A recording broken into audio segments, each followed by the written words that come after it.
Well, first of all, thank you so much for inviting me.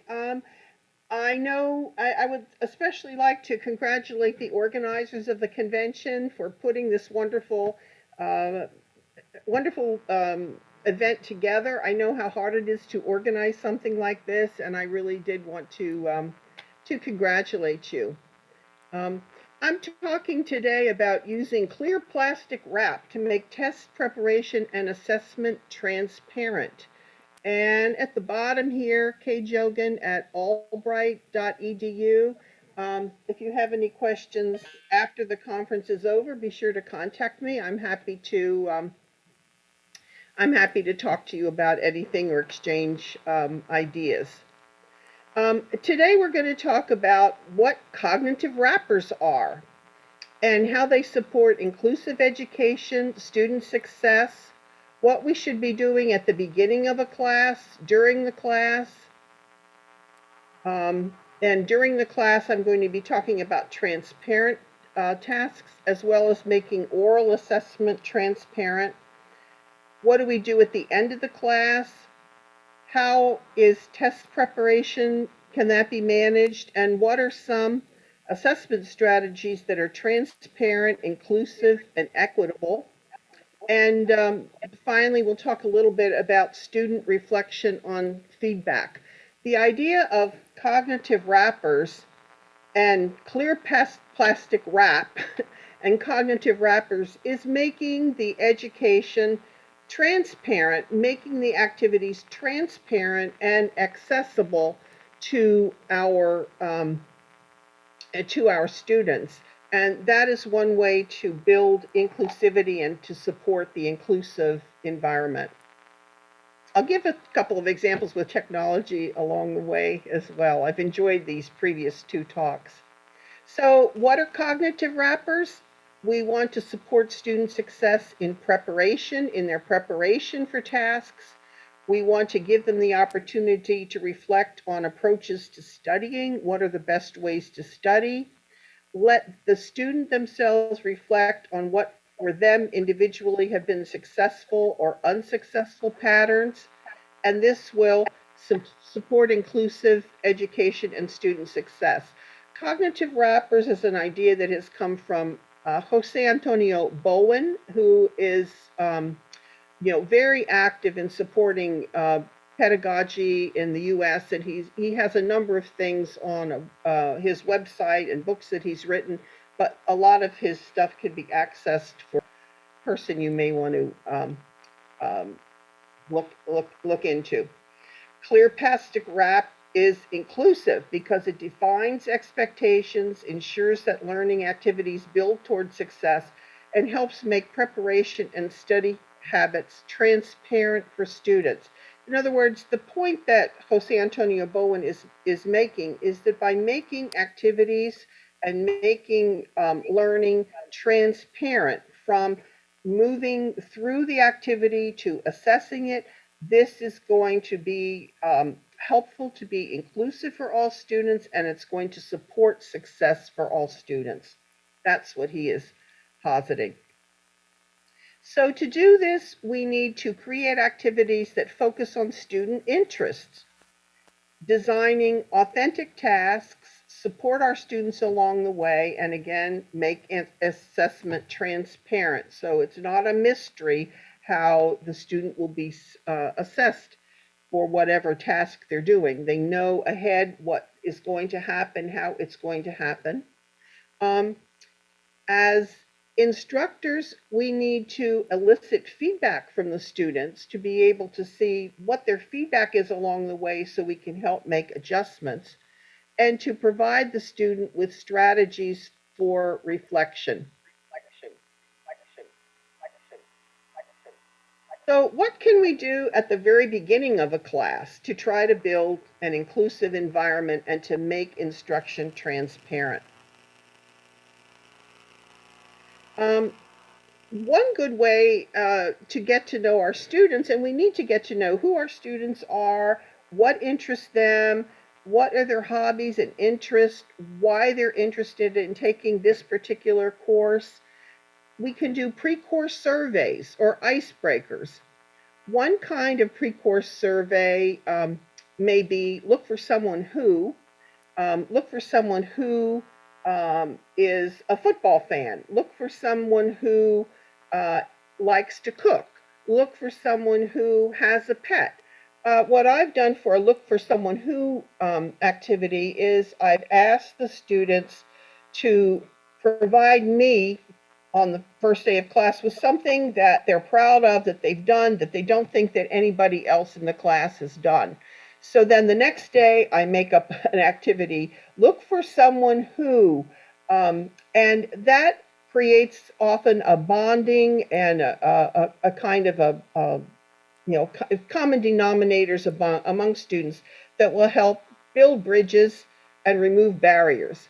I can tell you one example of that. A few years ago, I had a class of college students, and there was one lady who was maybe 40, and no one wanted to have anything to do with her because she was not 18 to 20, she was 40.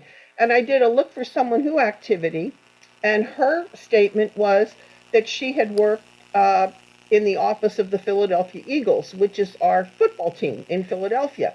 Well, the minute the students found that out, they became very, very attentive to her. And by the end of the course, she invited everyone to a Philadelphia Eagles game because she was able to get tickets for. So sometimes we're able to build bridges with people that we might not expect to be friendly with. So she became more included in the class. This is one way if I had a class activity to do. I'm giving you a blank clock here to look at.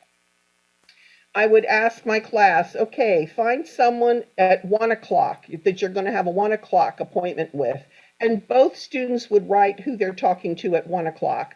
Then I'd say, find someone else for 2 o'clock. So you'd find somebody who was going to be free at 2 o'clock, 3 o'clock, 4 o'clock, and so on. So you have matching students at different times. And I might say something like, okay, talk to the 2 o'clock appointment about what you did yesterday, or talk to your 3 o'clock appointment about how you spend your fair time. That get your free time. That gets students interacting with everyone else in the class and has been another good way to create icebreakers and to create a bond among students. And I could also say I often put myself in the clock so that I'm asking and answering questions of students as well, helping me get to know them and get to see what their interests are, to try to focus what I'm doing in the course to make it appropriate to their interests. Our previous speaker talked briefly about Padlet.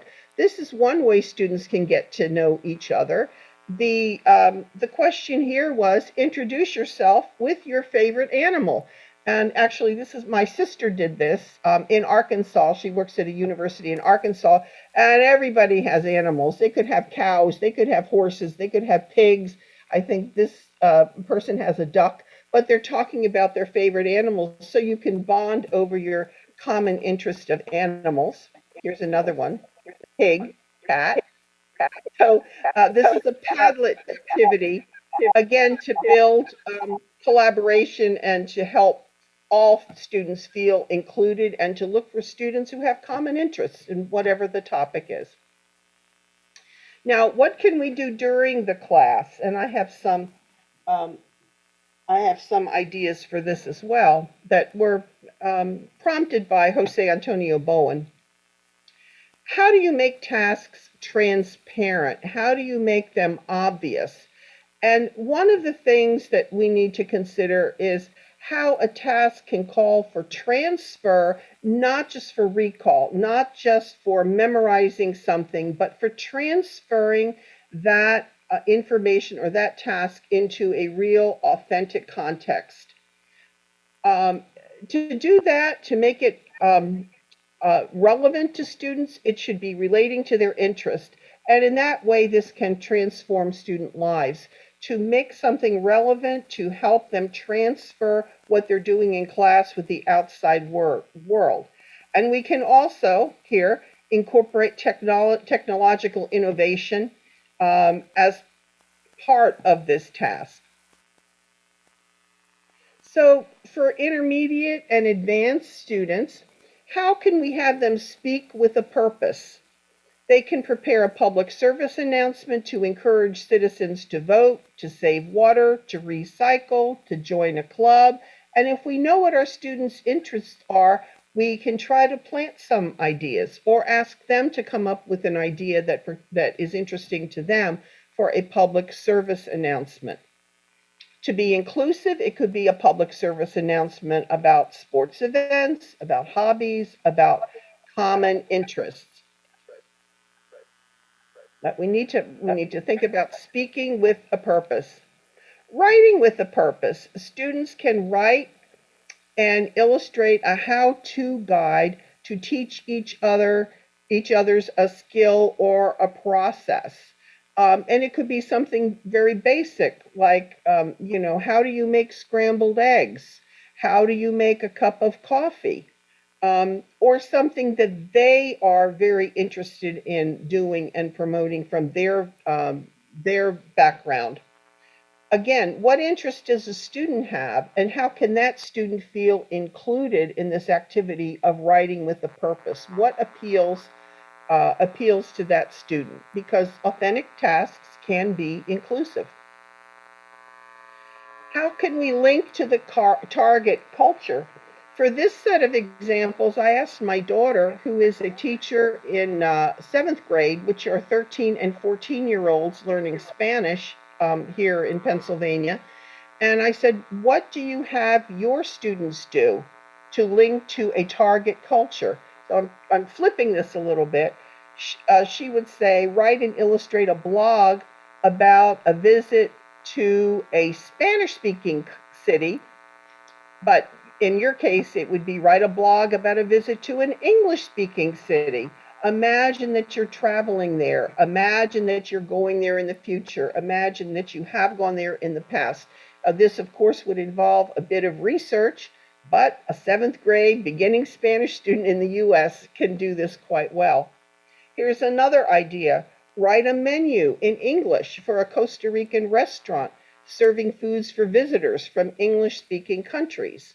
Um, can we find menus that need to be translated? And again, those are often when a tourist goes to a foreign country, they and wants to see a menu in English, it just doesn't say ceviche. It would say what ceviche is, because we might not understand what ceviche is. In my own classes, I teach Spanish. I often give my students a Mexican recipe. Mexican cuisine is quite complex. And I send them to a local supermarket and ask them, can you find the ingredients there? What is the cost of the ingredients? How much is this going to cost us to make? And then I ask them, bring that product, bring that what you're bringing, bring it into class so we can all try it. So we have a kind of a food fair. Here's another idea. Write a letter in English to apply for a summer job to a business with U.S. customers. So you need to know how to write a professional letter, a formal letter that just doesn't say, hi, John, how are you? But says, dear Mr. Smith, I'm writing to apply for the job that you have advertised. And that's a good kind of activity for this intercultural awareness. In my Spanish classes, I have students look at job announcements, write an application for a job, and then later I form panels of interviewers to interview um, um, the students who have applied for a job. What I found quite interestingly is very often the student's first question applying for a job is, how much money will it pay me? Well, that's not necessarily an appropriate question to ask. There's other questions that are better. So we discuss that in terms of just general knowledge. But again, formal letters in English are different than formal letters in Spanish. Reading or listening with a purpose. Um, Critically appraise information and claims found on a website or on YouTube. I believe this is extremely important in today's world to understand the authority, the the currency. Is it current? Is it written by an expert in the field? I could put up a website about visiting Costa Rica, but I wouldn't recommend that anybody look at it because I've never been to Costa Rica, so there's not very much that I could say. However, on the other hand, if I were to put up a website about visiting central Pennsylvania, I do have a little bit of authority because this is where I live. So students need to know how to critically appraise information that they're reading and knowing how to ascertain whether that is the best source of information that they find. Reading and listening with a purpose. Read and listen to an advertisement for a product or a service. List important information which is not included in the ad. It's not always what you see, but what you don't see that might be important. For example, here I found Costa Rican coffee, and I could say, what do you see in this ad? Okay, and this is clearly designated for a it is clearly designated for an English speaking audience because the text here is all in English.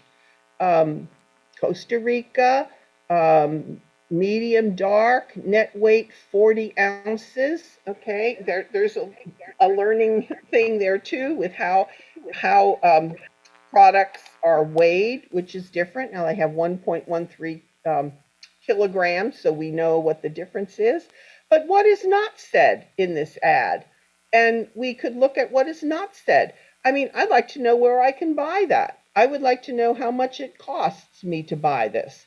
So what you see and what you don't see is also critically thinking critically and helping our students think critically.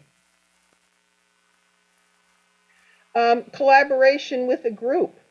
Our students can design collaborative community projects, create a pamphlet to promote learning in English as a group, create a stop action video or produce a video which summarizes a local celebration, how to apply for a job, create an infographic to explain something.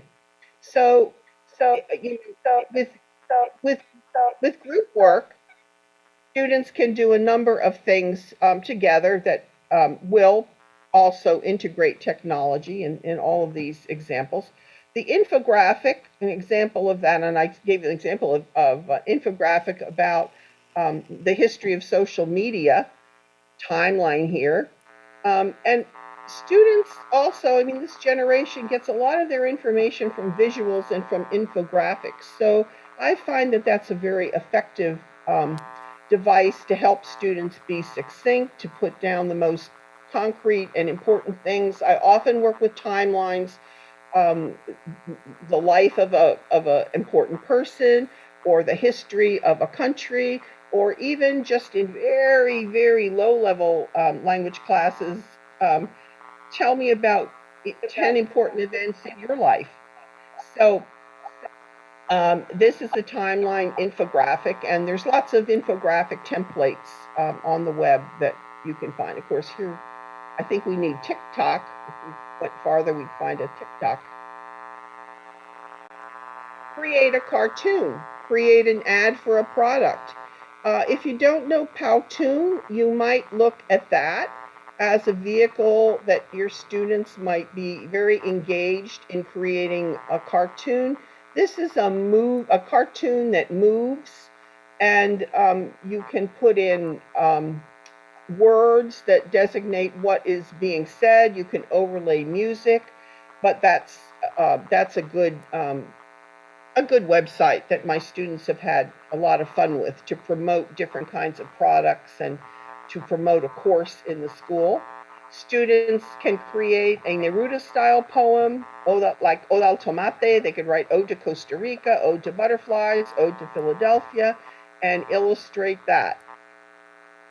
So that's another idea for creative kinds of activities.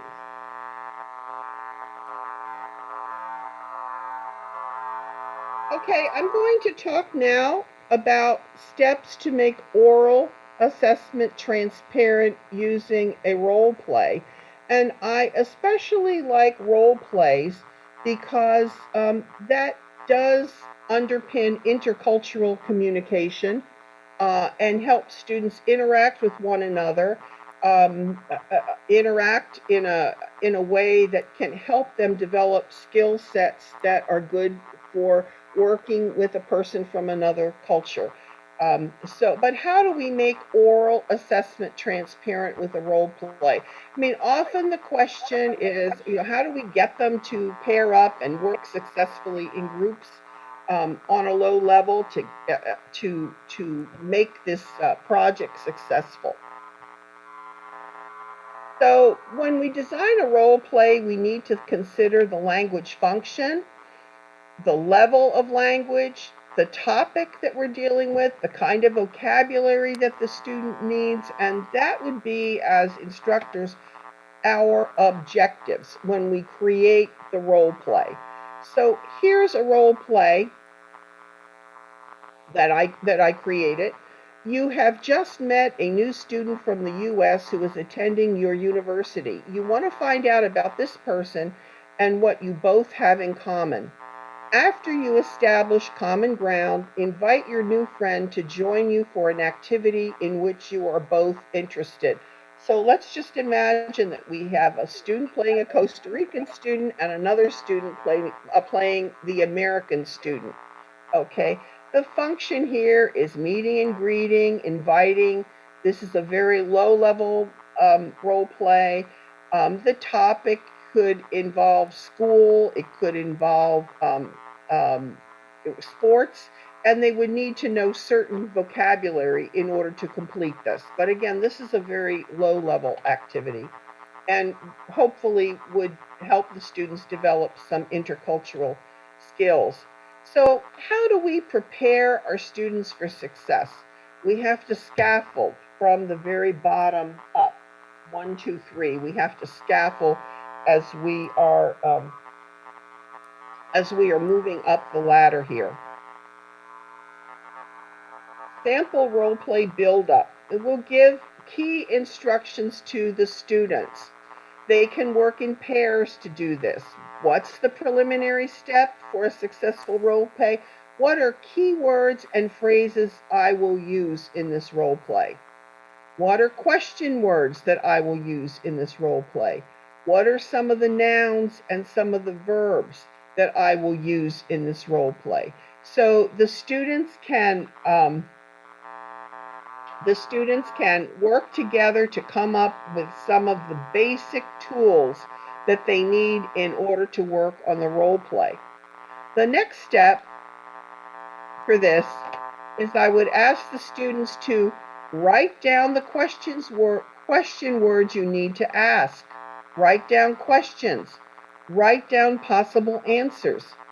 Then interview someone in the class with your questions. Write down the answers that you hear. Let your partner interview you. So we're trying here to build scaffolding and build a structure so that the early student will be very successful in this task. And of course, we can help them with the question words or possible answers. And then the final step, act out your role play. And the teacher can use an assessment tool to evaluate the student product. And this is a sample rubric that I would be looking for: content, accuracy, fluency. Fluency I define as no hesitation, some hesitations, or many hesitations. The content, excellent use of new vocabulary. Content is complete, incomplete content or vocabulary. So this is a rubric. Now, this rubric could be provided to the student before they ever began the role play. This is making assessment transparent so that they can see what are the criteria that are going to be used to evaluate that student performance. How do we end the class? Okay, there's a lot of discussion here in the States about using exit slips after class. What's an exit slip? Well, if you're doing something in a class hour, a student could be asked and they could check or write down, I got it. I understand it. I got everything. Almost, but not yet. I need more review and practice. I got it a little bit. I still have questions. Not yet. I know I can do it, but I need to spend more time on this. So the student would select what category he or she feels most comfortable stating and provide that information to the instructor. That's an exit slip.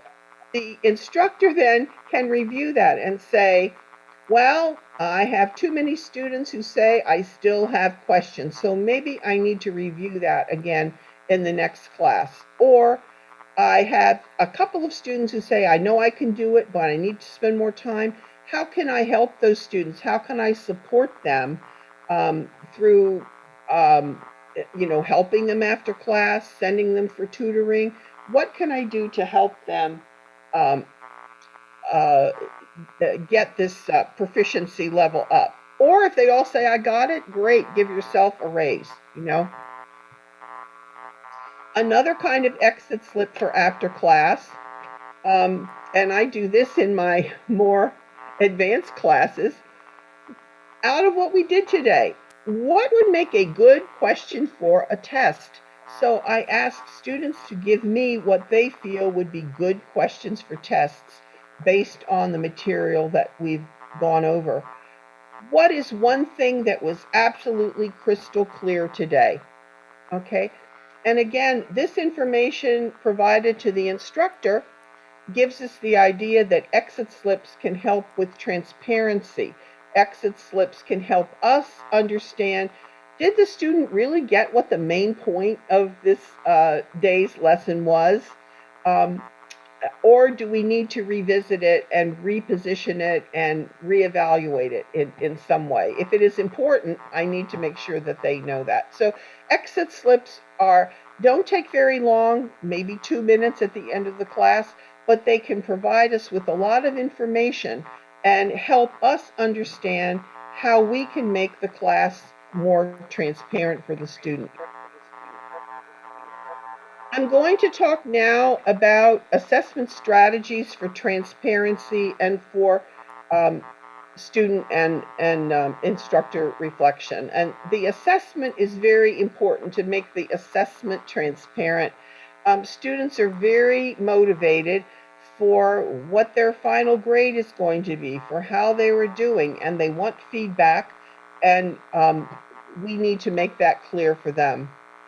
Inclusive education and equity really has has a foundation in assessment. We need to make assessment transparent.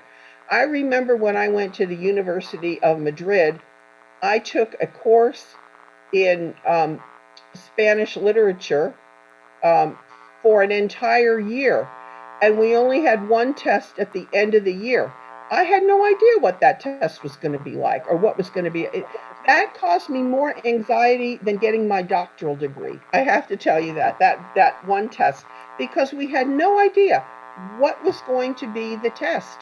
Um, Making assessment transparent is going to help the student focus on what they need to do, on meeting the objectives of the instructor, and it's important for them to feel successful.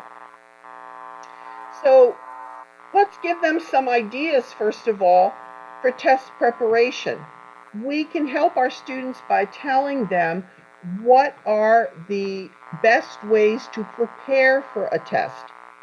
Rewrite or rephrase in your own words what we've been doing. Make up a test and give it to yourself. Focus on one thing at a time. Make flashcards. Test yourself with flashcards. Use information in new ways. Think of new examples.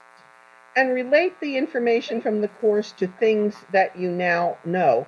So these are different strategies for test preparation that have been shown to be successful. That is something else that Jose Antonio Bowen speaks to. Another way to help students with test preparation is to interview former students. Invite former students, either in person or virtually, to your class. Ask the former students to tell the students in your class what are some study strategies that have helped. This is again making tests transparent and hopefully building a sense of inclusivity. I ask students to do this who are not necessarily my very, very, very best students all the way through, but students who may have struggled and achieved.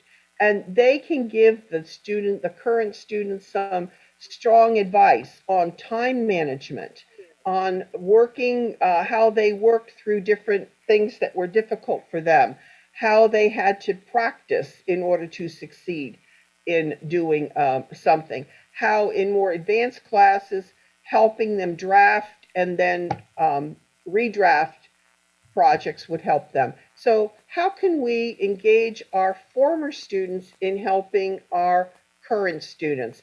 And also by planting that idea with the current students, they will be our former students in a subsequent year, so perhaps they will help the new students coming up through the programs.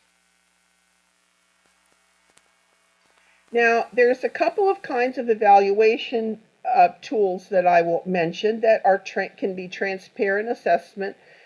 Transparent assessment lowers inequity, lowers inequality, and therefore it helps the course be more transparent and more exclusive. Holistic rubrics, analytic rubrics, and criterion lists or checklists.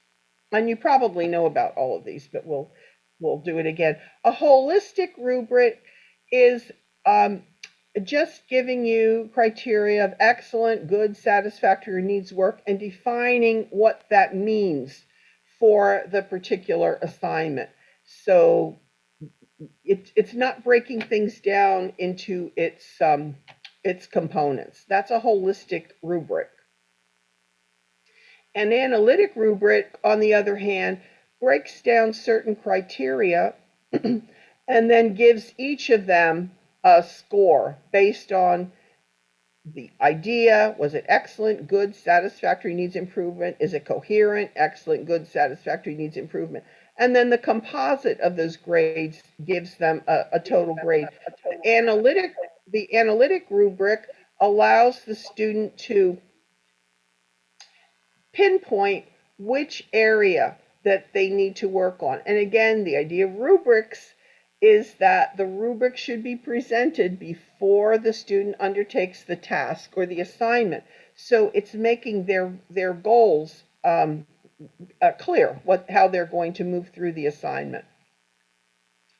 Checklists are just check, yes or no. And I had a professor of TESOL years ago who said, yes, the check is the positive reinforcement. Not getting the check is what would be negative, but it works well with certain kinds of students. So it's just a checklist. Now, if you go to this particular website, forteachers.org,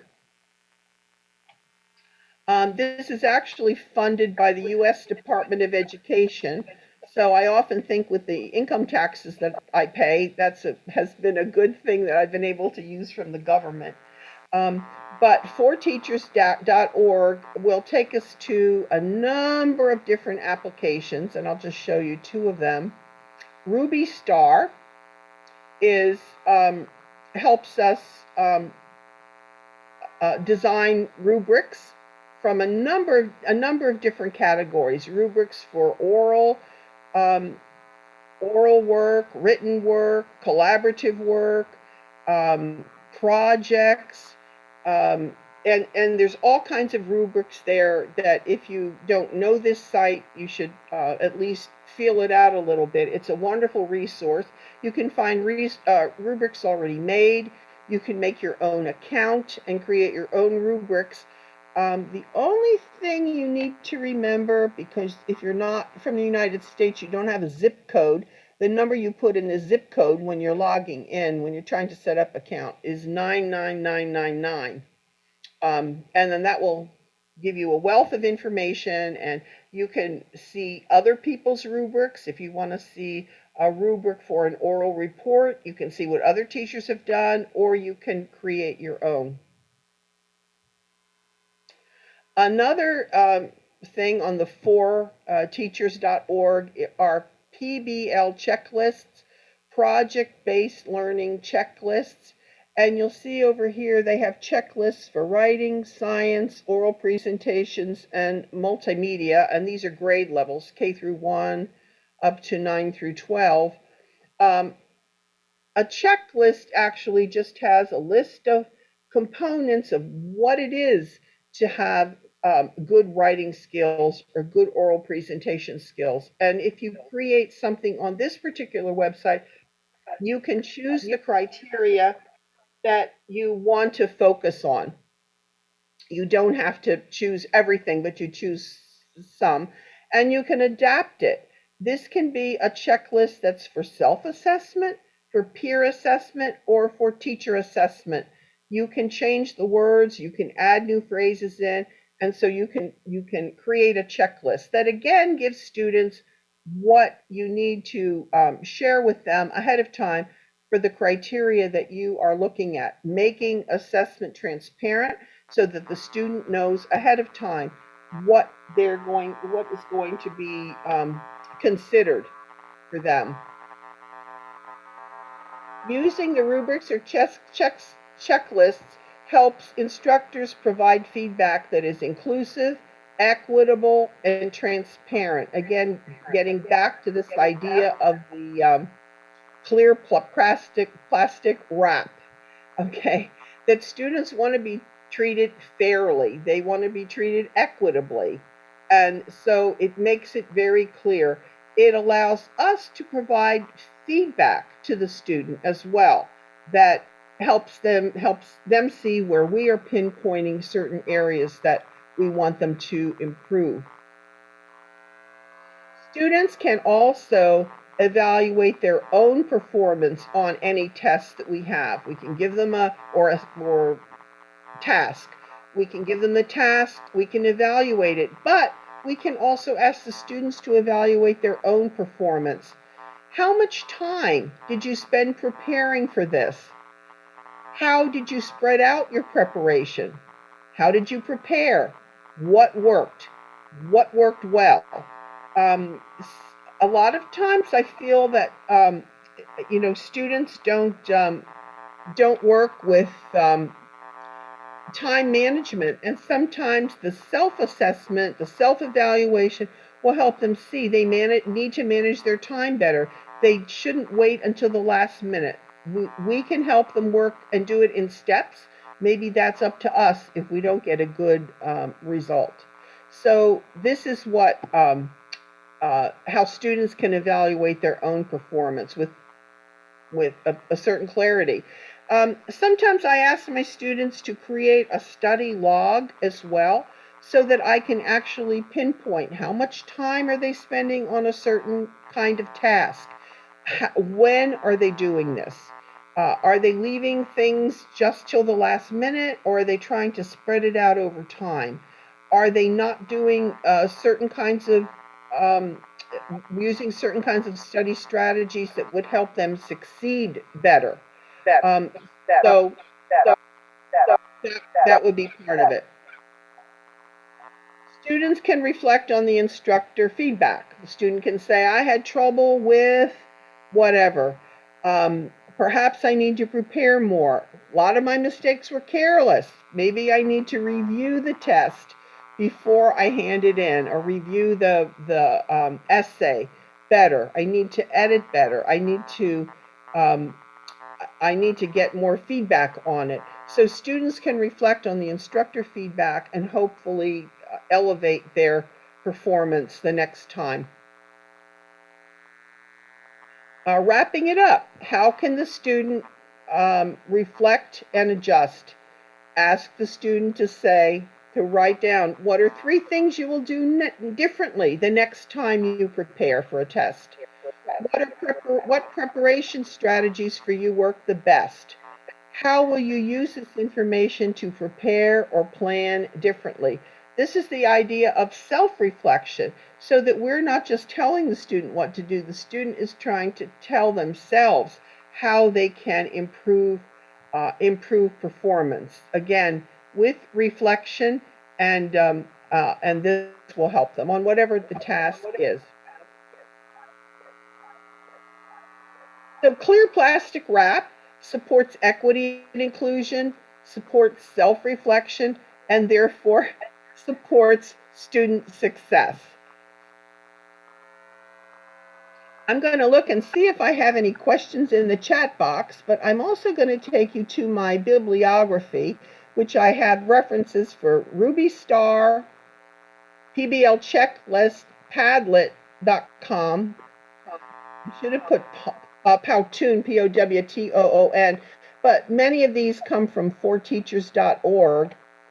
If you just Google Jose Antonio Bowen, he has a lot of information on cognitive wrappers. It's what a cognitive wrapper is, creating self reflection and inclusion.